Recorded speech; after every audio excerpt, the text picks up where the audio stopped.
Sparking Change for Harmonious Living is a TV show that inspires action. It motivates you to start a journey towards a more balanced, fulfilling life. This show explores well-being through spirituality, mental clarity, and physical health. It covers topics like mindfulness, nutrition, fitness, and spirituality, giving you practical advice to enhance your life. Tune in for a transformative adventure that ignites the change you seek. Hello, everyone, and welcome to Sparking Change for Harmonious Living. I am your host, Giovanna Tartarone. And I'm your co-host, Ahmed Bahman. Welcome. In today's show, we're going to be talking about two of my favorite topics, faith over fear, and how we can live harmoniously when we can really understand both of these very important emotions that truly guide us in our life, in our everyday interaction with decision making in our life. So, Ahmed, let's dig right into it. Well, a lot of people, when they look at fear, to me, what does fear stand for? FEAR.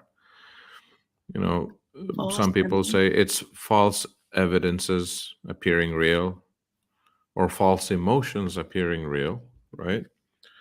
Because it's your emotions will sort of like signals back to you that it's evident there's something for me to be afraid of. But fear is nothing. Fear is actually an absence of something else. Fear is an absence of faith. It's like when somebody you see him, okay, he's courageous. He has faith. But that doesn't mean that he's not afraid at certain times. You see, the way Earl Nightingale stated, he said the opposite of courage is not cowardice, it's conformity. Exactly. So courage, what is courage? Courage is basically someone who can carry on in whatever channel he's active in, despite the fear. This is what courage is. So how you incorporate faith into filling the gap of that absence to eliminate the fear. Now this is a key, right? It requires self-discipline. It requires a correct pattern of thinking and to tune into things emotionally that is more favorable in the direction of faith. And not only that, I think also when we start asking ourselves questions like, what am I afraid of? What is the worst thing that can happen? And when we really try to analyze it, at the end of the day, it's not so bad after all. No, it's not bad at all. Right. It's our mind with the thoughts of the unknown that sets us into fear. And in some cases, it'll paralyze us, right? From actually taking action to doing something that we could. You analyze something on a negative scale so deeply that you start to form something called the analysis paralysis. I have an aunt because I used to suffer from anxiety way back during my late teens. So she once gave me a very small book, and it was called Calm.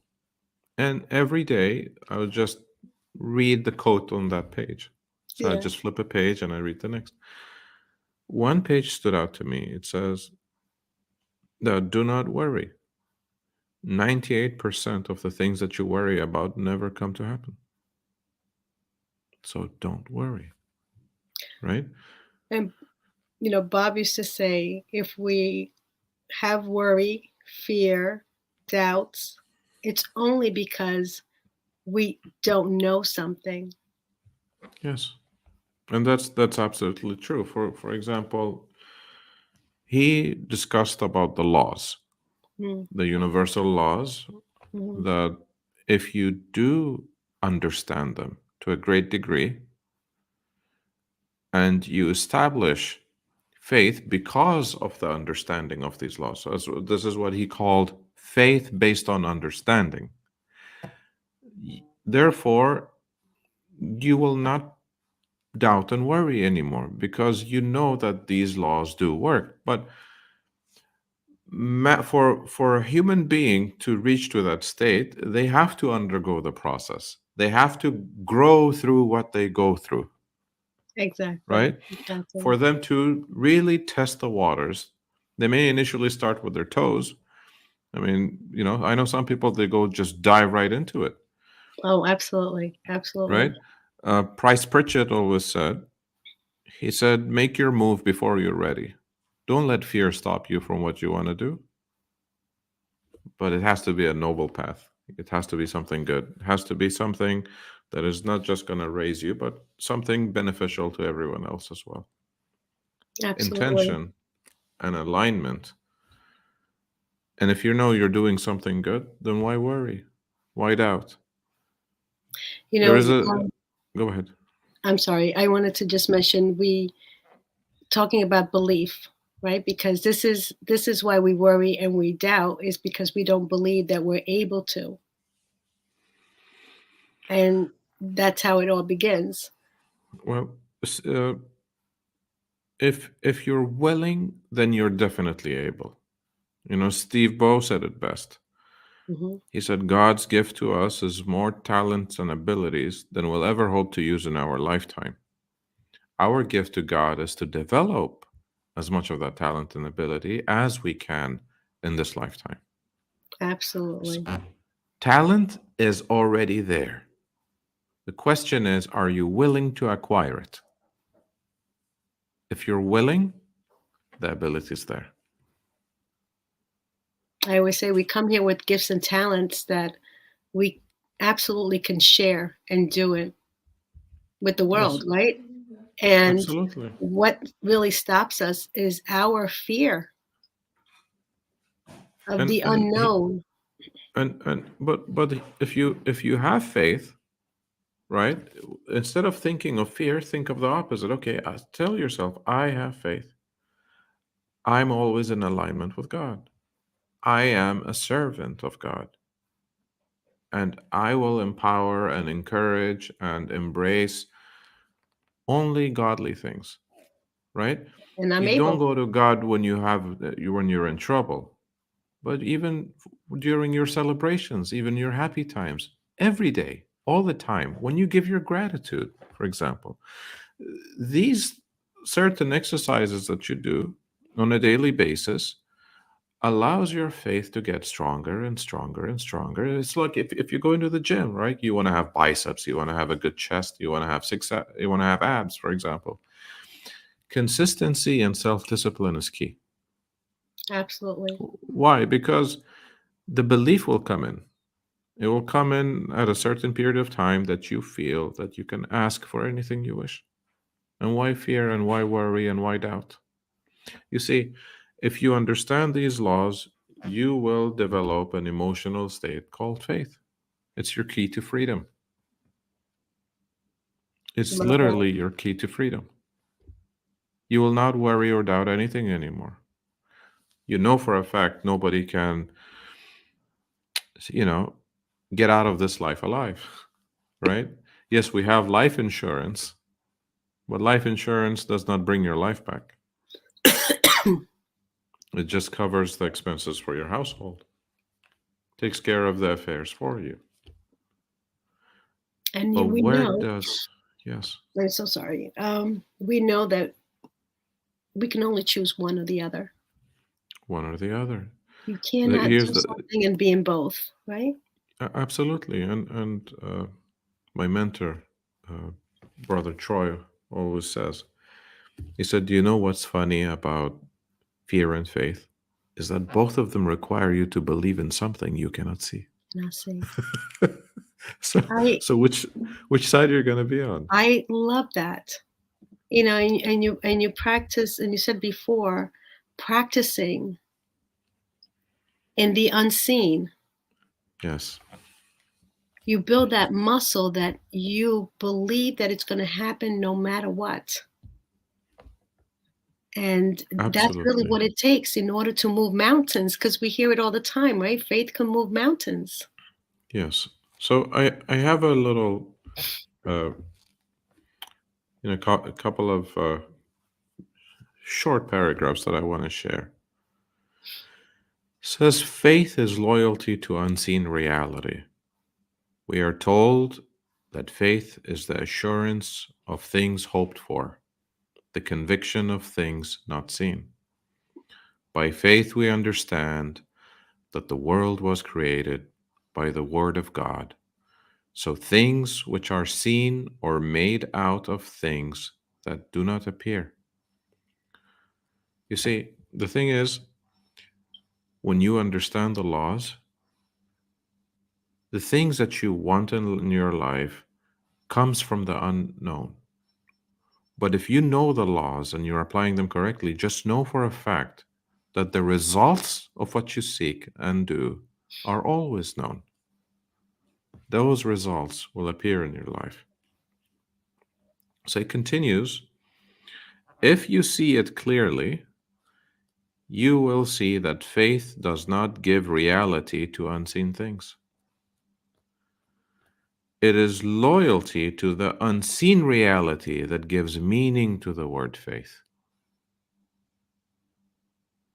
It's just like when we say absence of evidence is not evidence of absence. Exactly. Whatever the mind can conceive and believe, the mind can achieve.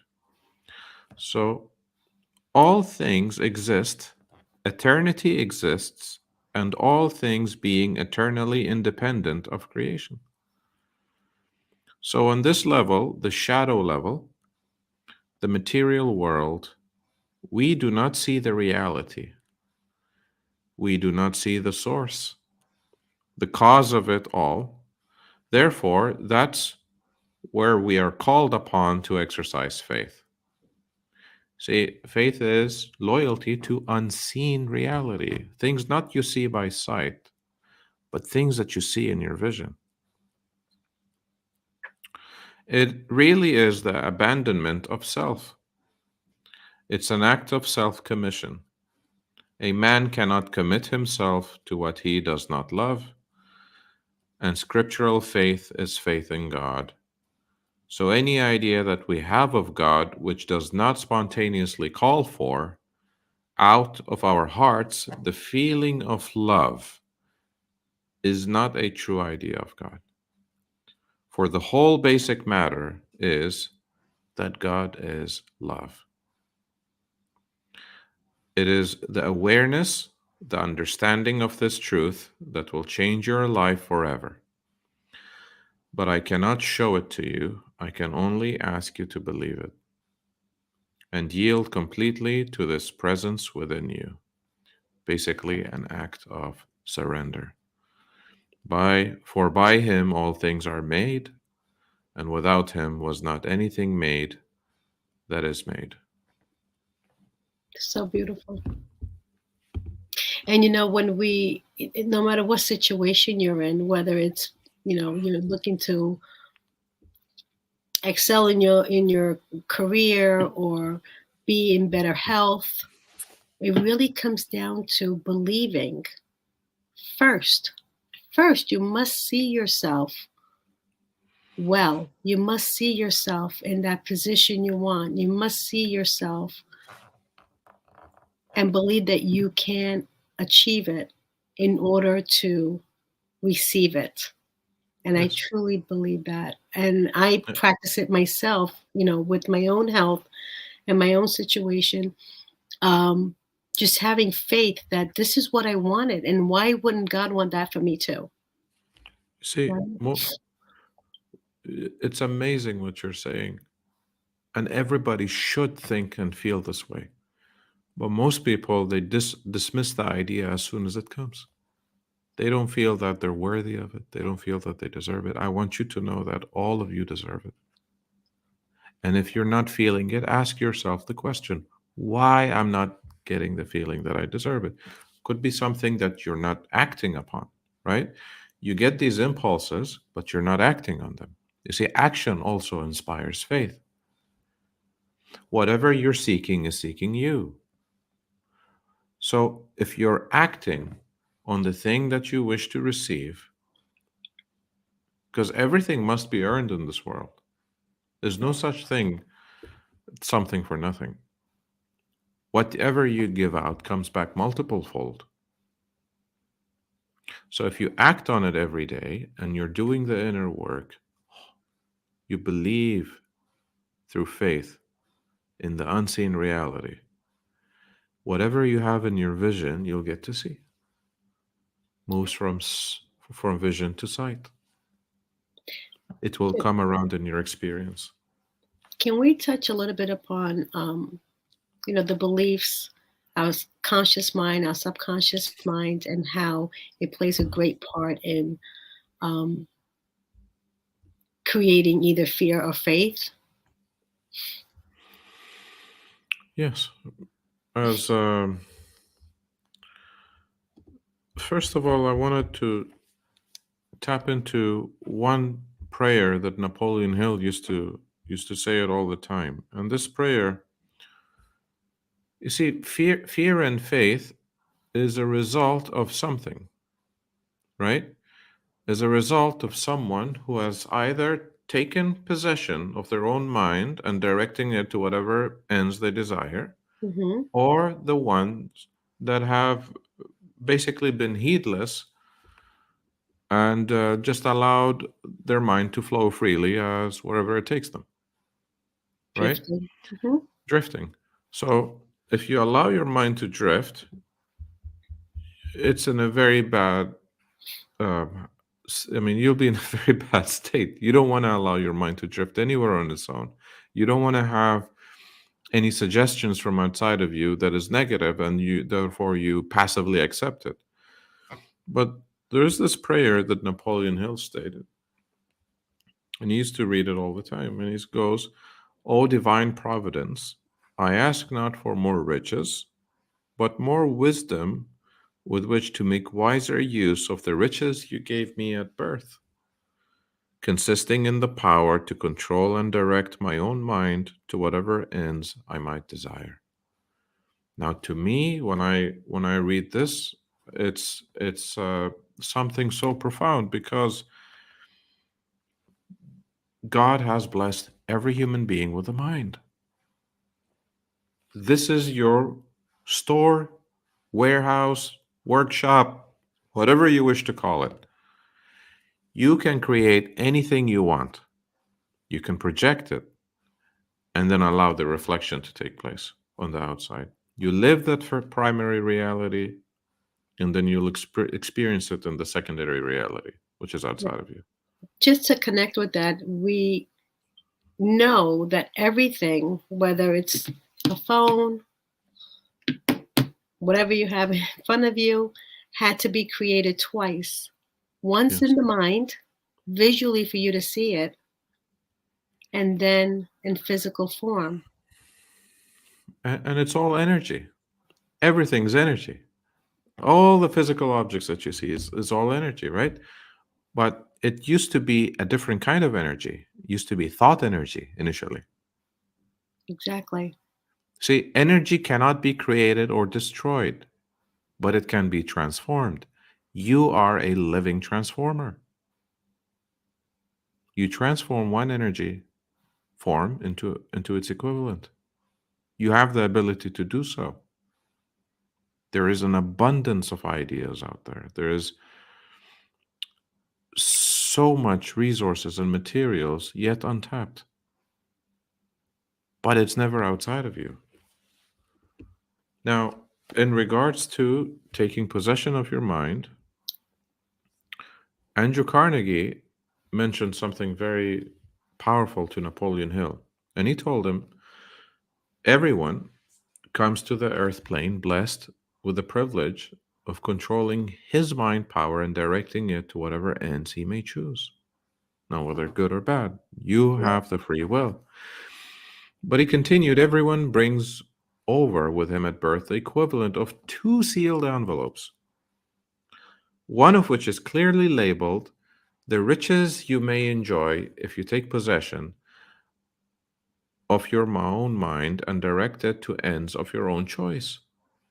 But what is it? It's self discipline and it's your responsibility. And the other is labeled the penalties you may pay if you neglect to take possession of your mind and direct it. So, are you being disciplined? Or are you going to be someone heedless who's going to drift and neglect taking possession of your own mind? And then he goes, and now let me reveal to you, said Mr. Carnegie, the contents of these two sealed envelopes. And the one labeled riches is this list of blessings. Number one, sound health. Number two, peace of mind. Number three, a labor of love of your own choice. Number four, freedom from fear and worry. Because, as Sister Giovanna said, you cannot think of faith and fear at the same time. So if you are disciplined and you take possession and keep on directing your mind toward faith, you won't have time to worry about pitiful things. A positive mental attitude, and then material riches of your own choice and quantity. Now, in the sealed envelope labeled penalties, is this list of prices one must pay for neglecting to take possession of his own mind. Number one, ill health. Number two, fear and worry. Number three, indecision and doubt. Number four, frustration and discouragement throughout life. Number five, poverty and want. Number six, and a whole flock of evils consisting of envy, greed, jealousy, anger, hatred, and superstition.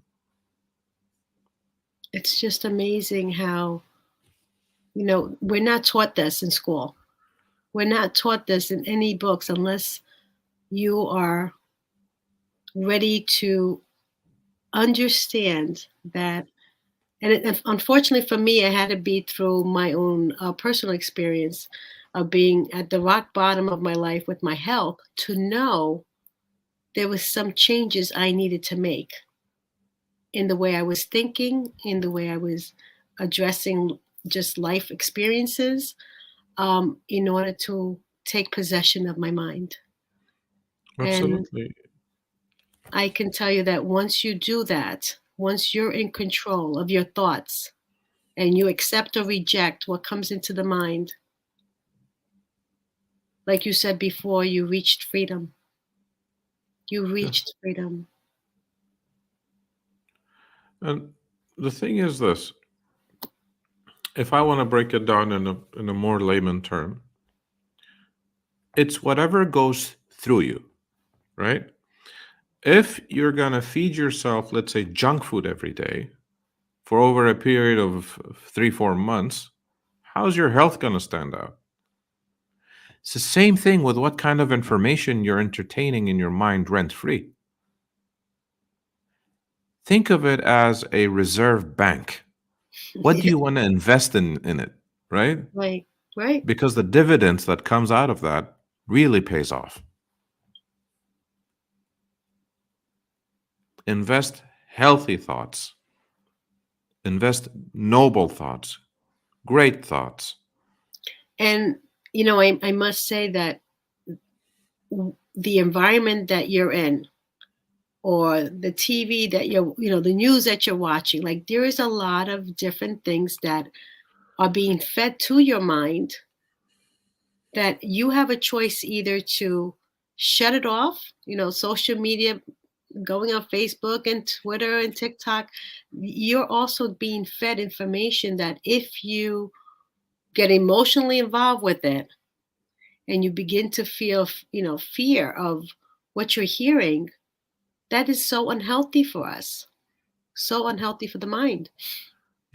You see, the mind can only retain whatever you keep on entertaining. Of course. So if you are in a state of fear, that's a result of accumulation of a lot of negative entertainment in your own mind that you just allowed it day in and day out. Now, the body always expresses what's in the mind. If you're having anxiety, doubt, and fear and worry, it's an expression that comes out from whatever has been rooted in you. So, therefore, we need to do a mental adjustment, and then realign ourselves in that direction and create new neural pathways or certain grooves for us to get accustomed and used to. So It's beautiful. all Yeah. it's all a habit. It's Nothing more, retraining the nothing mind. less. Absolutely. And again, you take a lot of people who are worried about their finances and, their next um, job or their next home. All of that is created by ourselves. We create Absolutely. because we're focused on lack or not having enough or not doing enough. And therefore, what are we getting? More of it. Everything is in your consciousness. If you don't have financial freedom in your consciousness, then you're not going to see it in the expansion of the consciousness, which is your world that you live in. Absolutely. Absolutely. So let's take it down for a landing. This topic is so important. I think it definitely needs more time because it really drives our behavior, our actions, and ultimately our results in our lives. So, Absolutely. if we have a choice, which You we always do, do. we always do, choose faith over fear. I think that's a winning formula. Everyone, thank you so much for joining us. Ahmed, do you want to say final words?